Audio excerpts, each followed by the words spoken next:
Hello बच्चों, आप सभी का स्वागत है आज की क्लास में।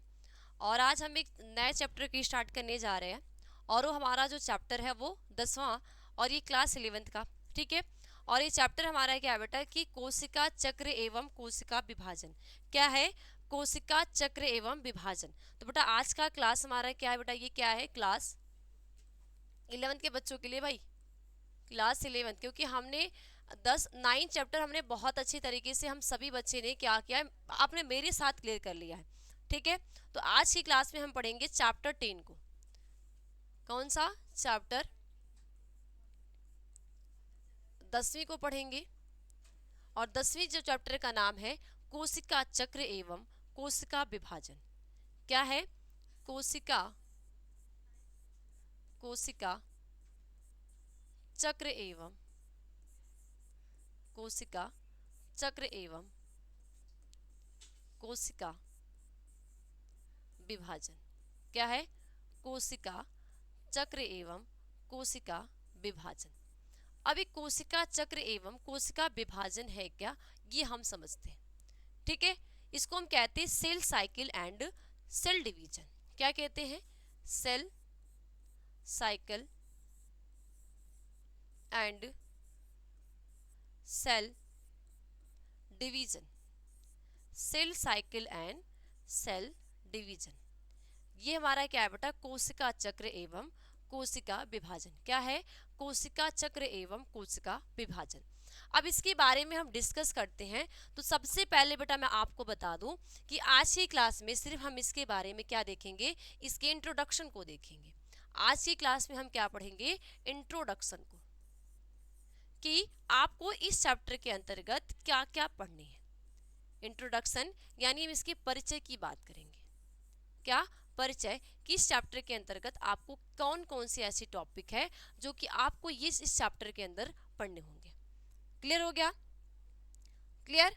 तो एक बार भाई सभी बच्चे लिंक को शेयर कर दीजिए, जाके जितने भी बच्चे नहीं हैं वो सभी बच्चे आ जाए। आपकी संख्या हमेशा कम दिखती है भाई, तो आपको संख्या को बढ़ानी है। ठीक है भाई, जब हम आपके लिए इतना मेहनत कर रहे हैं तो आपका भी फर्ज है कि संख्या को बढ़ाना। संख्या को बढ़ाना है। किसी प्रकार की दिक्कत है तो कमेंट में आपको लिखने है कि मुझे ऐसी ऐसी दिक्कत है, और इसको हर एक बच्चे के पास क्या करने हैं, शेयर करने हैं। ओके। तो सबसे पहले बेटा अगर हम इस टॉपिक की बात करते हैं जो कोशिका चक्र क्या है, तो अगर हम कोशिका चक्र की बात करें तो कोशिका जो होती है समस्त जीवों की संरचनात्मक तथा क्रियात्मक इकाई होती है। अगर हम थोड़ा सा सेल पे जाएं, थोड़ा सा हम 8वें चैप्टर में घुसे। 8वीं में क्या बेटा, अगर हम सेल्स की बात करें, किसकी हम बात करें, ये कोशिका की, ये कोशिका है क्या? अगर हम इस सेल की बात करें, ये सेल है क्या? सेल है क्या? क्या अगर सेल ना रहे तो हमारे जीवन का कोई अस्तित्व रह पाए? सेल ना रहे तो हमारे जीवन का कोई भी अस्तित्व नहीं रह पाएगा। तो ये जो कोशिका होती है इसको हम कहते हैं जो कोशिका हमारे जीवन की, ठीक है, कोशिका जो हमारी जीवन की है, क्या बोलते हैं कि ये जो सेल्स है, सेल, ठीक है, सेल हमारे जीवन की क्या है, हमारे जीवन की, हमारे जीवन की संरचनात्मक, क्या है, जीवन की संरचनात्मक, संरचनात्मक एवं संरचनात्मक एवं क्या है बेटा, क्रियात्मक इकाई है। संरचनात्मक एवं क्या होती है ये, क्रियात्मक, क्रियात्मक इकाई होती है। इसको हम कहते हैं सेल। कि जो सेल है ये हमारे जीवन की क्या है, संरचनात्मक है और क्रियात्मक इकाई है। ठीक है, इतनी बात समझ में आ गई। अब ये सेल है, इस सेल को खोजा किसने? संरचनात्मक का मतलब भाई ये हमारे शरीर को आवरण दे रही है, हमारे शरीर की संरचनाओं को बना रही है। और क्रियात्मक का मतलब हमारे शरीर के अंदर जितनी भी कार्य हो रहे हैं इन सभी कार्य को कौन कर रही है, सेल कर रही है। इसीलिए सेल हमारे जीवन की संरचनात्मक तथा क्रियात्मक इकाई है। अगर सेल हमारे जीवन में ना रहे तो हमारे जीवन का कोई भी अस्तित्व न रहे। अगर हमारे जीवन में कोशिका नहीं है तो हमारे जीवन में जो अगर सेल का अभाव है तो कोई भी अस्तित्व यहाँ पे नहीं बचता है। ओके, क्लियर इतनी बात? अब यहाँ पे आपको एक चीज का ध्यान देना है। थोड़ा सा पीछे और चलते हैं, पीछे और कहाँ चलते हैं कि सेल्स की खोज, डिस्कवरी ऑफ सेल ना, डिस्कवरी ऑफ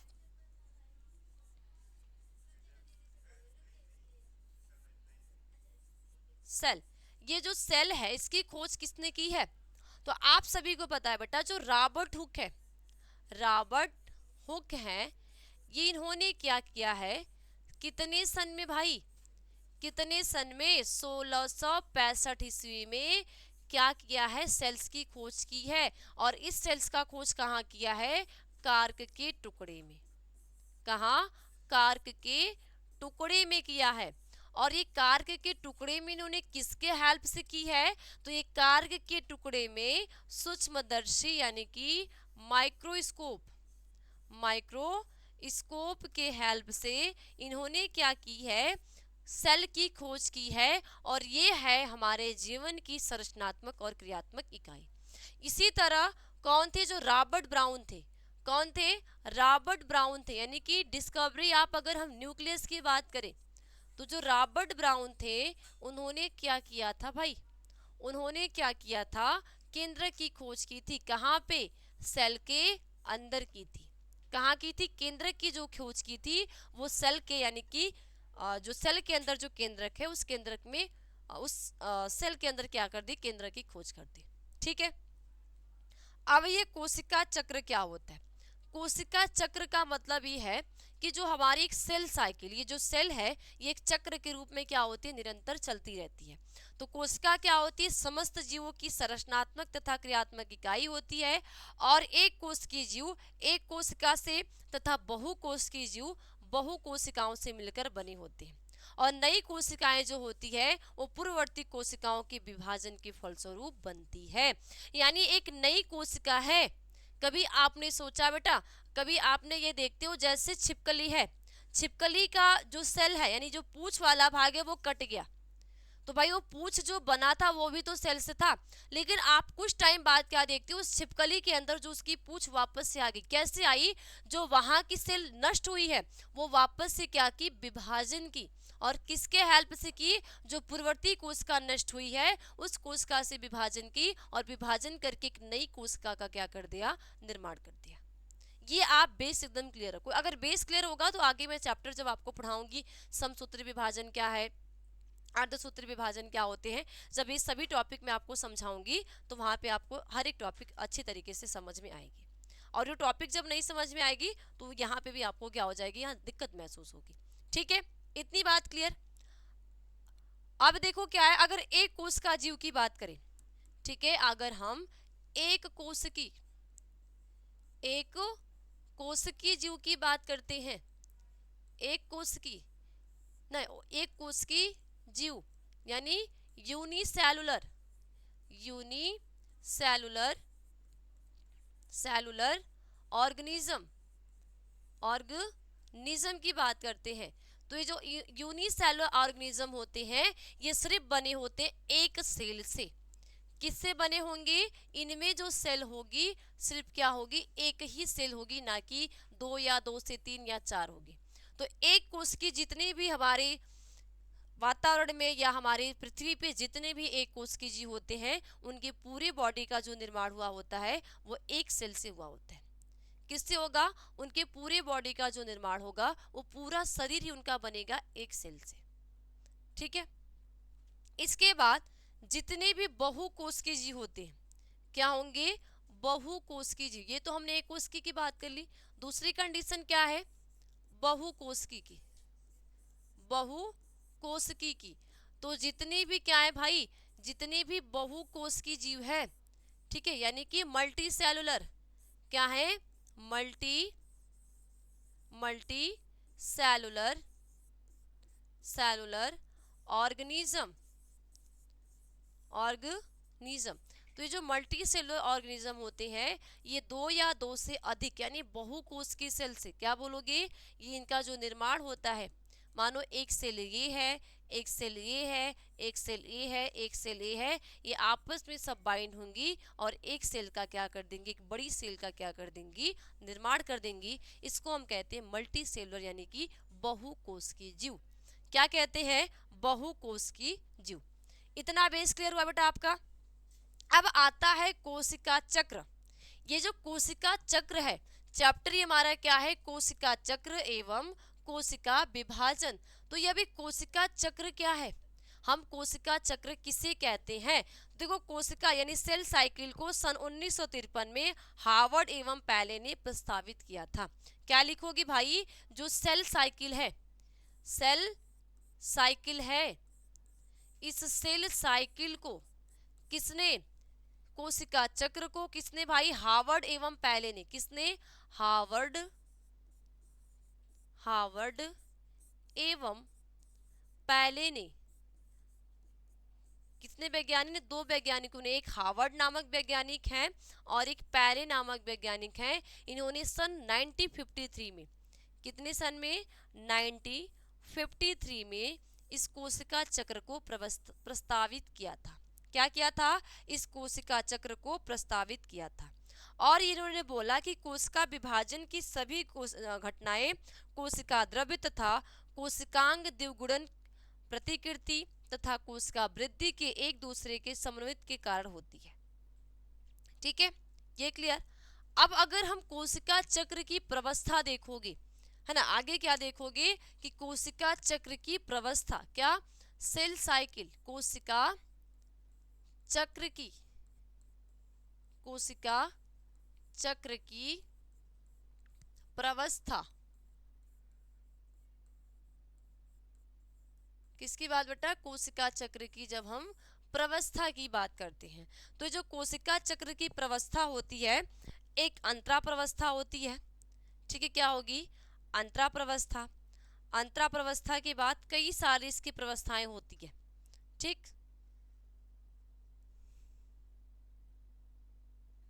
ठीक है, तो अगर इस कोशिका चक्र की प्रवस्था की बात करें तो ये कोशिका चक्र की दो प्रवस्थाएं होती है।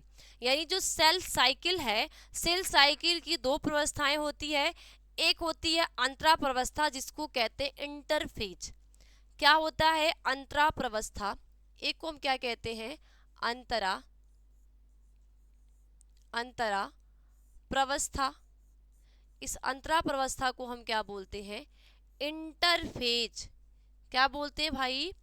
इंटरफेज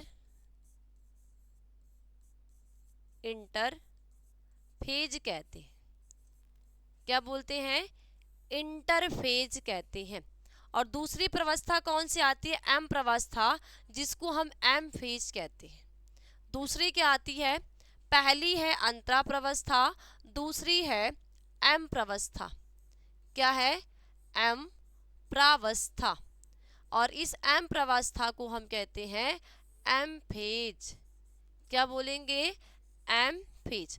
और जब हम इस एम फेज को देखेंगे तो आगे आप देखोगे कि जो एम फेज होती है ये G1, G2 और क्या होगी? G1, G2 और यस प्रवस्थाएं होती है। आगे जाके जब हम इस एम फेज के अंतर्गत आपको पढ़ना होगा तो आप क्या देखोगे कि ये जो अंतरा प्रवस्था है, ठीक है, जो अंतरा प्रवस्थाएं होती है, इस अंतरा प्रवस्थाएं की तीन शाखाओं को या तीन प्रवस्थाओं को पढ़ना है। सबसे पहले आप क्या पढ़ोगे भाई? G1 उपअवस्था। क्या होगा? G1 उप अवस्था। G1 उप अवस्था। इसके बाद G2 उप अवस्था। ठीक है, उसके बाद क्या पढ़ोगे? एस प्रवस्था। तो एक चीज आपको पता है बेटा, इस एस प्रवस्था में जब हमारी सेल साइकिल चलती है तो सेल साइकिल के दौरान ये जो एस प्रवस्था होती है, इनमें डीएनए का द्विगुणन होता है। यानी डीएनए हमारा क्या करता है? डीएनए का यहाँ पे रिप्लिकेशन होता है। रिप्लिकेशन यानी कि जो डीएनए होगा, ये मानो डीएनए है और ये डीएनए जो हाइड्रोजन बॉन्ड से बाइंड है। अब इसमें क्या होगा? एंजाइम रिलीज होंगी। जब एंजाइम रिलीज होंगी तो ये हाइड्रोजन बॉन्ड क्या करेंगे? टूट जाएंगे। तो एस प्रवस्था में डीएनए का द्विगुणन होता है, यानी कि ये क्या करते हैं? ब्रेक डाउन होते हैं, टूटते हैं।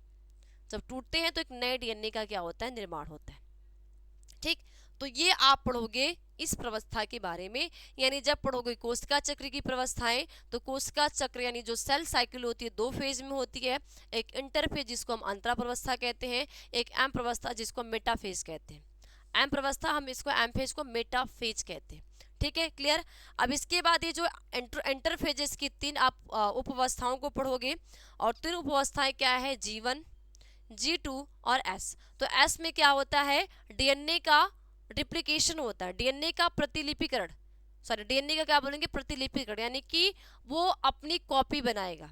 डीएनए का जो हाइड्रोजन बॉन्ड टूटेगा तो वो उसी डीएनए का, अगर एक पॉलीन्यूक्लियोटाइड की चेन टूटी तो दूसरे साइड जो पॉलीन्यूक्लियोटाइड चेन का जो अभाव है तो वो क्या करेगी, वो क्या करेगी भाई, उस अभाव को पूरा करेगी। ठीक है, क्लियर, इतनी बात क्लियर। आगे देखो, आगे अब क्या होता है, अब आएगी हमारी कौन सी, कोशिका विभाजन। क्या आएगा हमारा, आगे देखोगे कोशिका विभाजन।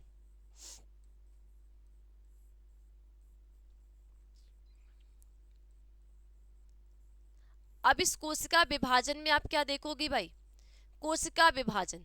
जब हम कोशिका विभाजन की बात करते हैं तो आप इसमें देखोगे तीन प्रकार का विभाजन मुख्यतः, हालांकि दो ही देखो, ठीक है, कितना होगा, दो प्रकार के विभाजन को। एक आप देखोगे समसूत्री विभाजन, क्या होगा, समसूत्री, समसूत्री विभाजन, ठीक है। समसूत्री विभाजन को हम कहते हैं माइटोटिक, माइटोसिस या माइटोटिक डिवीजन,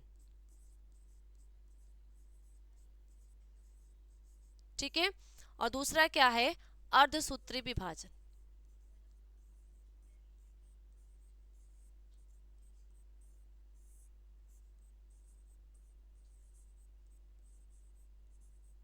जिसको कहते हैं मियोसिस,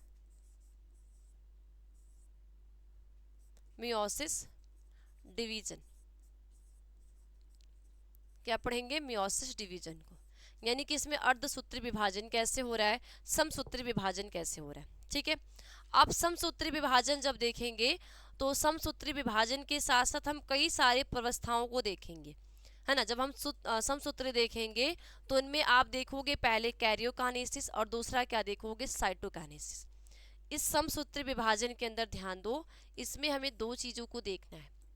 पहला क्या देखेंगे, कैरियोकाइनेसिस, इनमें दो चीजों देखेंगे। दो चीज क्या है, पहला होगा कैरियोकाइनेसिस, क्या है, कैरियोकाइनेसिस,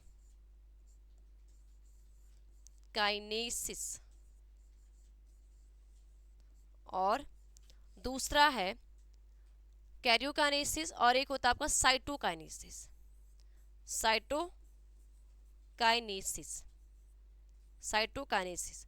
अब कैरियोकाइनेसिस और साइटोकाइनेसिस क्या होता है, इस कैरियोकाइनेसिस को हम कहते हैं केंद्रक का विभाजन। कैरियोकाइनेसिस को हम क्या कहते हैं, केंद्रक द्रव्य का विभाजन या केंद्रक का विभाजन। जब आप देखते हो एग्जाम्पल, जैसे माना ये एक सेल है, क्या है, ये एक सेल है। अब इस सेल के अंदर एक क्या है, इसका न्यूक्लियस है। अब इनमें जब विभाजन होगा, ध्यान देना, ये एक सेल है और इस सेल में एक न्यूक्लियस है। जब इनमें विभाजन की क्रिया होती है तो पहले इसका सेल डिवीजन नहीं होता। ध्यान देना, जब कोशिका विभाजन होता है, कोई भी कोशिका जब विभाजित होती है, पहले केंद्रक विभाजित होता है, उसके बाद सेल विभाजित। तो पहले कैरियोकाइनेसिस, उसके बाद क्या होगा, साइटोकाइनेसिस होगा। ये आगे मैं आपको बताऊंगी प्रोसेस कैसे होती है, ठीक। अब माना ये केंद्रक है, अब इस केंद्रक का क्या होगा, ये केंद्रक ब्रेक डाउन होगा। तो इसके ब्रेक डाउन होने से पहले इसकी संरचना में क्या होगी, चेंजिंग होगी। इसकी संरचना में क्या हो, ये केंद्रक ऐसा था, अब यहाँ पे ये कैसा बन गया, इस प्रकार का बन गया। आगे जाके धीरे धीरे क्या होगा, इस केंद्रक क्या होगा, थोड़ा सा आगे जब केंद्रक का विभाजन होगा तो धीरे धीरे इसके सेल में भी चेंजिंग आएगी और ये केंद्रक जो होगा वो पूरी तरीके से यहाँ पे ये अलग और ये अलग। आगे जाके आप देखोगे कि यहाँ पे एक नई सेल जिसमें एक नया केंद्रक और यहाँ पे एक नई सेल जिसमें एक नया केंद्रक। तो ये होता है आपका साइटोकाइनेसिस और कैरियोकाइनेसिस। तो साइटोकाइनेसिस में गया साइटोप्लाज्म का डिवीजन, यानी साइटोप्लाज्म का डिवीजन होगा। कैरियोकाइनेसिस में क्या होगा, केंद्रक का विभाजन होगा। तो साइटोकाइनेसिस का हिंदी नाम लिख लो, इसको हम कहते हैं कोशिका, कोशिका द्रव्य का विभाजन, कोशिका द्रव्य का विभाजन। और इसको हम क्या कहते हैं, केंद्रक विभाजन, केंद्रक विभाजन, इसको क्या बोलते हैं? केंद्रक विभाजन। और इसको क्या बोलते हैं? साइटोप्लाज्म, यानी कि सेल के अंदर जो साइटोप्लाज्म होते हैं उस साइटोप्लाज्म का क्या होता है, धीरे धीरे वो विभाजन होना स्टार्ट हो जाता है। इतनी बात क्लियर। इसके बाद जब आप कैरियोकाइनेसिस को देखेंगे, हम क्या देखेंगे, जब आगे हमें कैरियोकाइनेसिस की बात करते हैं तो कैरियोकाइनेसिस में हमें 3 फेज को देखने हैं। क्या देखने हैं? कैरियोकाइनेसिस में हमें 4 फेज को देखने हैं। क्या देखेंगे? जब कैरियोकाइनेसिस यानी जब कोशिका का विभाजन होगा। अगर यहाँ पे मैं बात करूं साइटोकाइनेसिस की, साइटोकाइनेसिस की, किसकी? ये जब आप साइटोकाइनेसिस देखोगे, क्या देखोगे? साइटोकाइनेसिस। तो साइटोकाइनेसिस में जब हम देखेंगे इसमें 4 प्रकार की क्या आएंगी? फेज आएंगी। कितनी प्रकार की फेज आएंगी? 4 प्रकार की। भाई 4 प्रकार कौन कौन सी देख लो। एक ये हो गई, एक ये हो गई, और एक बीच हो गई, और एक यहाँ। ठीक, अब इसको फेज को समझो। सबसे पहले क्या आता है? एक आता है प्रोफेज। क्या आएगा? प्रोफेज। प्रोफेज, प्रोफेज को हम कहते हैं पूर्वावस्था, पूर्वावस्था कहते हैं। प्रोफेज को क्या कहते हैं? पूर्वावस्था। क्या बोलेंगे? पूर्वावस्था। फिर उसके बाद आएगा मध्यावस्था, मेटाफेज। मेटाफेज क्या आएगा? मेटाफेज, जिसको हम कहते हैं मध्यावस्था, मध्यावस्था। ठीक है, मध्यावस्था के बाद कौन सी अवस्थाएं आती है? पश्चावस्था। कौन सी आएगी? पश्चा, यानी एनाफेज, एनाफेज। ठीक है, एनाफेज को हम क्या कहेंगे भाई? इसको हम कहते हैं पश्चावस्था। क्या बोलते हैं? इस एनाफेज को हम कहते हैं पश्चावस्था। और पश्चावस्था के बाद कौन सी फेज आएगी? टीलोफेज, जिसको अंत्यावस्था कहते हैं। कौन सी आएगी? टीलोफेज। टीलोफेज। बेटा ये जो आप नाम देख रहे हो ना, ये कोई नई चीज नहीं है, ये हमारे शरीर में कंटिन्यू हो रही है, जो हमें दिखाई नहीं दे रहा है, जो हमें पता नहीं चल रहा है, लेकिन ये क्रियाएं जो है कंटिन्यू हो रही है। ठीक, टीलोफेज, टीलोफेज को हम कहते हैं अनंत्यावस्था, अनंत्यावस्था। ठीक, तो ये किसके अंतर्गत आएगा? साइटोकाइनेसिस। यानी जब साइटोप्लाज्म का डिवीजन हुआ, जब कोई भी सेल है, किसी भी साइटोप्लाज्म का डिवीजन होता है, तो पहले उसकी आती है प्रोफेज, प्रोफेज के बाद मेटाफेज, मेटाफेज के बाद एनाफेज, और एनाफेज के बाद आती है टीलोफेज। क्या आएगी? एनाफेज के बाद कौन सी प्रवस्था आएगी? एनाफेज के बाद जो प्रवस्था आएगी उस प्रवस्था को हम कहते हैं टीलोफेज। क्या बोलेंगे? वो जो पूरी प्रवस्था हो जाएगी उस पूरी प्रवस्था को कह देंगे कि ये हमारा क्या है? टीलोफेज की प्रवस्था है। क्या कौन सी हमारी प्रवस्था है? ये जो प्रवस्था हमारी आई है ये टीलोफेज वाली प्रवस्था यहाँ पे आई है। इतनी बात क्लियर। अब आगे देखोगे, अब इसके बाद क्या होगा बेटा? साइटोकाइनेसिस। क्या होगा? साइटोकाइनेसिस। यानी कि साइटोकाइनेसिस में क्या होगा कि केंद्रक का विभाजन, जो अभी मैंने आपको यहाँ पे बताया कि कैसे हमारे न्यूक्लियस का डिवीजन होता है, कैसे केंद्रक विभाजन की क्रिया होती है। क्लियर। अब क्या होता है, थोड़ा सा आपको बेसिक चीजें जानना है कि समसूत्री और अर्धसूत्री विभाजन में क्या अंतर होते हैं, या हम समसूत्री विभाजन किसको कहते हैं और अर्धसूत्री विभाजन किसके कहते हैं। तो सबसे पहले हम बात करेंगे समसूत्री विभाजन की। किसकी? समसूत्री विभाजन की। देखो, समसूत्री विभाजन,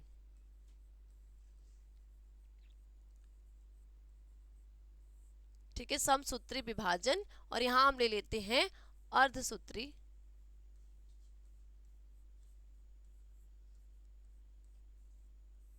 विभाजन।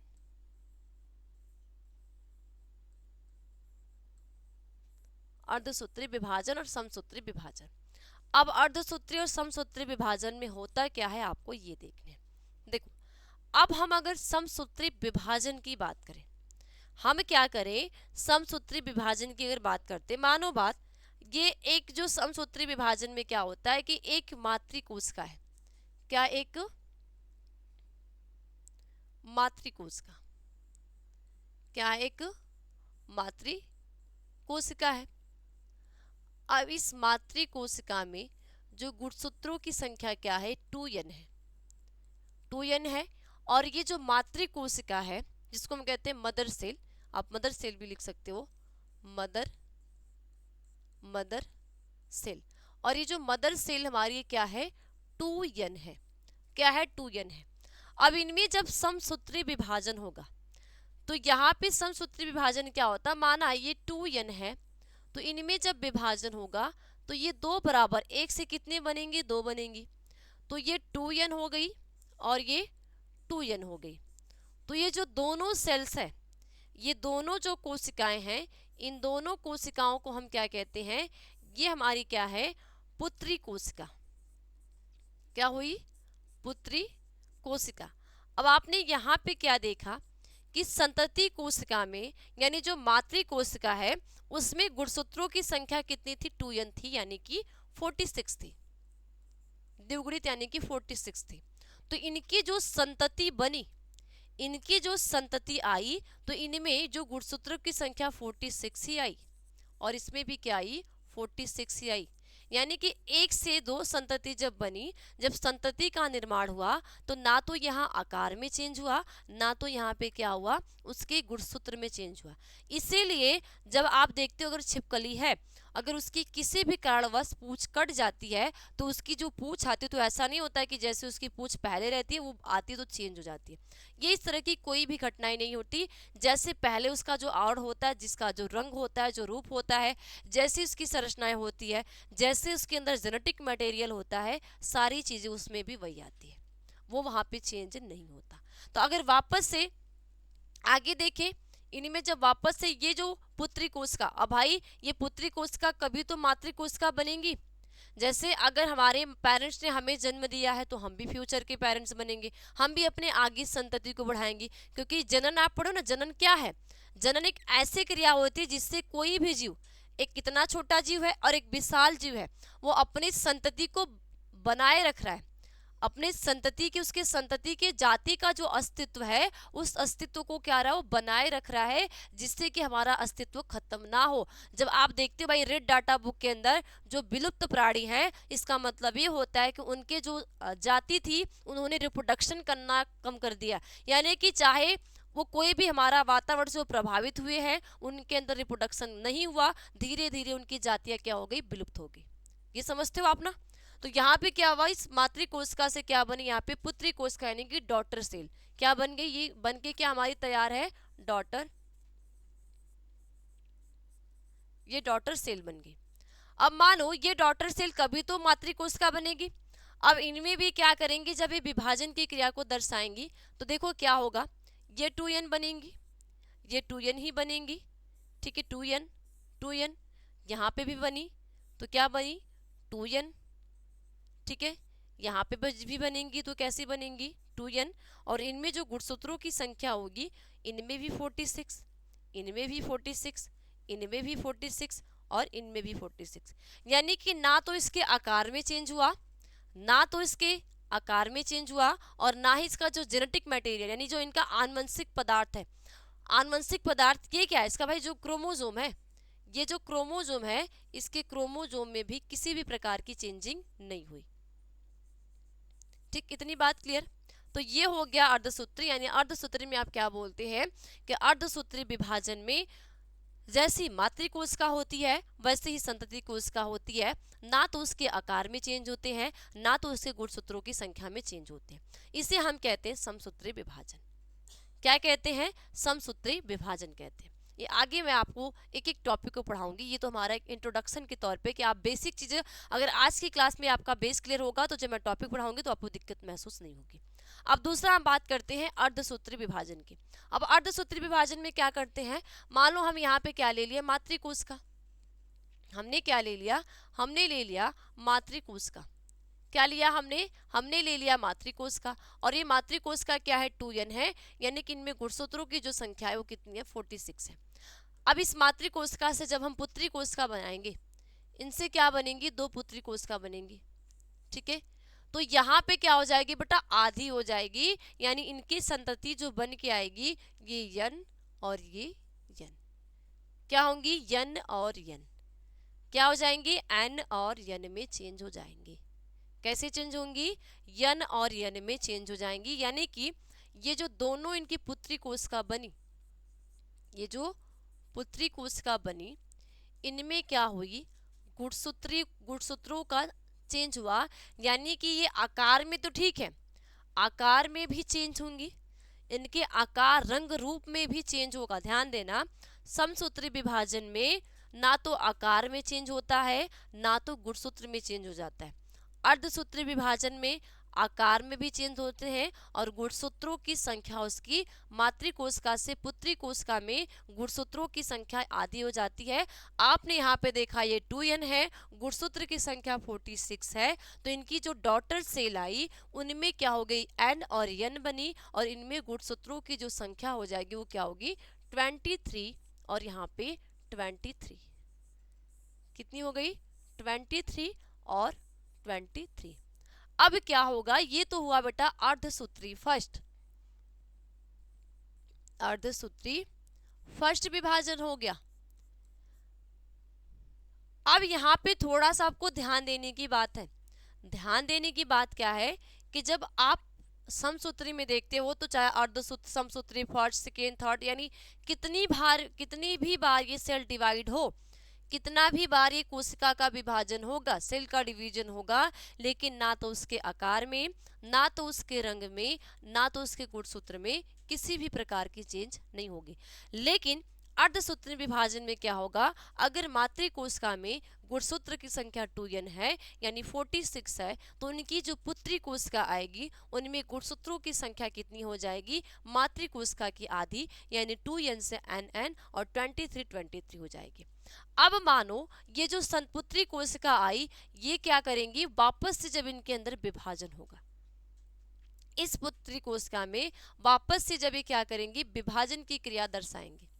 ये यहाँ से विभाजन दर्शाई, ये यहाँ से विभाजन दर्शाई, तो अब इनके अंदर चेंज क्या होगा, तो यहाँ पे जो पुत्री बनेंगी, अब ऐसा नहीं होगा भाई कि ये n है तो n का आधा भाग हम लिख देंगे, तो ये अब यहाँ पे ना तो किसी भी प्रकार का गुणसूत्र में चेंजिंग नहीं होगी, ये बनेंगी n, क्या बना यहाँ पे बना n, ये भी n बना, ये भी n बना और ये भी n बना, और इसमें गुणसूत्र की संख्या कितनी, 23, इसमें भी 23 और इनमें भी क्या हो जाएगी 23 और इनमें भी 23। यानी कि आपको ये ध्यान देना है कि जब अर्धसूत्री विभाजन होता है, अगर एक बार मातृकोशिका में अर्धसूत्री विभाजन होगा तो गुणसूत्रों की संख्या आधी होगी। अगर वापस से मातृकोशिका में सेकेंड विभाजन अर्धसूत्री, यहाँ पे कौन सा विभाजन हो गया, अर्धसूत्री सेकेंड, अर्धसूत्री सेकेंड, तो जब अर्धसूत्री सेकेंड विभाजन होगा तो इनमें जो गुणसूत्रों का चेंज होगा वो किसी प्रकार का चेंज नहीं होगा। अगर n है तो n ही बनेगा। अब ऐसा नहीं कि n है तो कितना बन गया, आधा, यानी कि यहाँ पे 23 है तो 23 का आधा क्या हो जाएगा, 11.5, 23 का आधा 11.5 हो जाएगा। तो ऐसा नहीं है कि यहाँ पे ये जो संतति बन के इसकी आई, इनमें जो गुणसूत्र की संख्या वो कितनी हो गई, 11.5 हो गई, या यहाँ पे कितनी हो गई 11.5, यहाँ पे कितनी हो गई 11.5 और यहाँ पे कितनी हो गई 11.5। तो ये आपका बेटा क्या है, गलत है, क्योंकि ये कभी भी गलती मत करना। अब इसका मतलब ये नहीं समझ लेना कि यहाँ पे जब आधी हो रही है तो अर्धसूत्री सेकेंड विभाजन जो भी होगा तो ये भी आधी होगी, कभी आधी नहीं होगी, सेम वही गुणसूत्र की संख्या रहेगी। तो ये होते हैं आपके समसूत्री और अर्धसूत्री विभाजन के अंतर। ठीक है, क्या होते हैं समसूत्री और अर्धसूत्री विभाजन में, ये सारे क्या होते हैं आपके अंतर होते हैं। ठीक है, तो ये मुझे आपको अंतर आएगा, इससे बहुत ज़्यादा आपके नहीं पूछे जाते। ठीक है, तो ये तो हो गया आपका इस चैप्टर का इंट्रोडक्शन। तो ये जो होती है भाई एक हर एक सेल में होती है, अब ऐसा नहीं कि सिर्फ मानव में होती है। देखो चाहे प्लांट हो, ध्यान देना एक चीज़ और भी यहाँ पे ध्यान दे लेना, ये पौधों में, ये प्लांट में और एनिमल में ये जो प्रोसेस होती है, पौधे और जंतु दोनों में ये क्रियाएं होती है। ऐसा नहीं कि सिर्फ एक में क्रिया होती है, पौधे में भी ये क्रिया होती है और जंतु में भी ये क्रियाएं होती है, यानी कि दोनों जीवों में ये क्रियाएं क्या होती है, संपन्न होती है। ठीक है, क्या होगी, ये क्रियाएं संपन्न होती है। ठीक, क्लियर। तो ये आप सभी को जब आज की क्लास वाले टॉपिक अगर आप अच्छी तरीके से तैयार कर लेते हो, किसी भी प्रकार की आपको दिक्कत नहीं होती है, तब आगे की जब एक एक टॉपिक पढ़ोगी, कोशिका चक्र क्या है, कोशिका चक्र की कौन कौन सी व्यवस्थाएं हैं, तब वहाँ जब मैं आपको पढ़ाऊंगी कि एनाफेज, मेटाफेज है ना, यानी अंतराप्रवस्था, मध्याप्रवस्था, उसके बाद पूर्वाप्रवस्था, अनंत्याप्रवस्था, पश्चाप्रवस्था, फिर उसके बाद साइटोकानेसिस, कैरियोकानेसिस यानी केंद्रक का विभाजन कैसे हो रहा है, केंद्रक द्रव्य का विभाजन कैसे हो रहा है, ये जितनी भी टॉपिक है, ये जितने भी आप सभी के टॉपिक है वो सभी वहाँ पे क्लियर होगा। तब होगा जब यहाँ पे थोड़ा सा बेसिक चीज़, क्योंकि यहाँ पे मैंने कुछ वैसा मैं नहीं पढ़ाई हूँ, यहाँ पे सिर्फ मैं आपको बेस बताई हूँ कि किस तरीके से आपको पढ़ना है और किस तरीके से आपको टॉपिक को तैयार करनी है। ठीक है, यही चीज़ बस आपको यहाँ पे देखनी है, बाकी और कुछ यहाँ पे देखना ही नहीं है। ठीक है, तो बस आज की क्लास में इतना ही, मिलते हैं अगली क्लास में। और अगली क्लास आगे होगी हमारी इसकी एक टॉपिक की, जिसमें हम पढ़ेंगे कोशिका चक्र या समसूत्री विभाजन के बारे में। कोशिका चक्र के बारे में हम डिस्कस करेंगे कि कोशिका चक्र क्या है, कैसी ये व्यवस्था है। ठीक है, ये सारे टॉपिक को हम डिस्कस करेंगे। ठीक है, तो अब इसके पीछे का जो भी आप उसको रिविजन करते रहिएगा, और आगे की जब ये रिविजन रहेगा तो आगे की टॉपिक आपको क्लियर होगी। तो बस आज की क्लास में इतना ही, मिलते हैं अगली क्लास में। और अगली क्लास होगी इस चैप्टर की हमारी अगले टॉपिक यानी कोशिका चक्र की।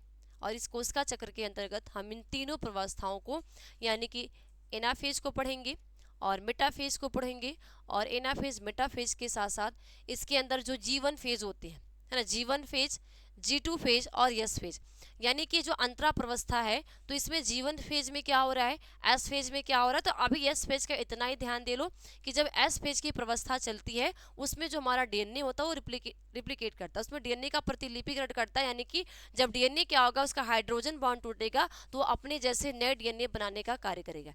एक उसकी न्यूक्लियोटाइड रहेगी, जो दूसरी न्यूक्लियोटाइड उसका हाइड्रोजन बॉन्ड से वो अलग हुई रहेगी, वो उसको जोड़ने का कार्य करेगा। ठीक है।